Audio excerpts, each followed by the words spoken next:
এই হলো আমাদের যাওয়ার আগের দিন রাতের প্রিপারেশন। আমি, বাবা, বুনু তিনজনেই বেসনের প্যাক মেখে ডিটেন হওয়ার জন্য রেডি। হাই, আমি অদ্রিকা, চলে এসেছি আরও একটা নতুন মিনি ব্লগ নিয়ে। আমি এই সব কাজ সকালে করে রেখেছি, সো এখন আমার আর কোনো চাপ নেই। এখন বাজে রাত 2টো, আর আমাদের এখন এসে লাগেজ গোছানো কমপ্লিট হয়েছে। আর আমাদের সকালবেলা উঠতেও হবে, মানে 3টে সাড়ে 3টে নাগাদ আমাদের উঠে যেতেই হবে, কারণ আমাদের 5টা 45 থেকে 6টার মধ্যে বাস। তো 5টা 30-এর মধ্যে আমাদের ভাটপাড়া পৌঁছে যেতে হবে। এখানে আমাদের পুরো লাগেজ প্যাক করা হয়ে গেছে। আর এখন আমরা গুড মর্নিং, এখন বাজে ঘড়িতে 4:30, আর এখন আমরা রেডি হতে যাব। আমরা অলমোস্ট 4:45 নাগাদ উঠে গেছি, বাবা তার একটু আগে উঠে গেছে।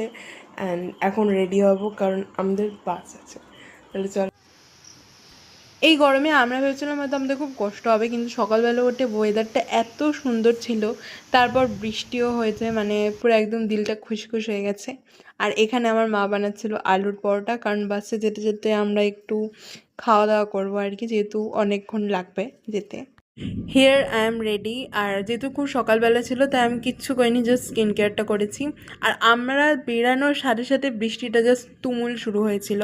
আমাদের বাসটা কিন্তু ভীষণ ভালো ছিল আর প্রচণ্ড কমফোর্টেবল ছিল। আই থিঙ্ক এই বাসটা যদি আমরা বুক না করতাম তাহলে আমাদের যাওয়ার সময়ও প্রচণ্ড কষ্ট হতো। বাই দ্য ওয়ে, তোমরা নিশ্চয়ই ভাবছো আমি কোথায় আছি, সেটা দেখতে হলে তোমাদের অবশ্যই পার্ট 2 দেখতে হবে। খুব তাড়াতাড়ি নিয়ে আসছি পার্ট 2। টাটা।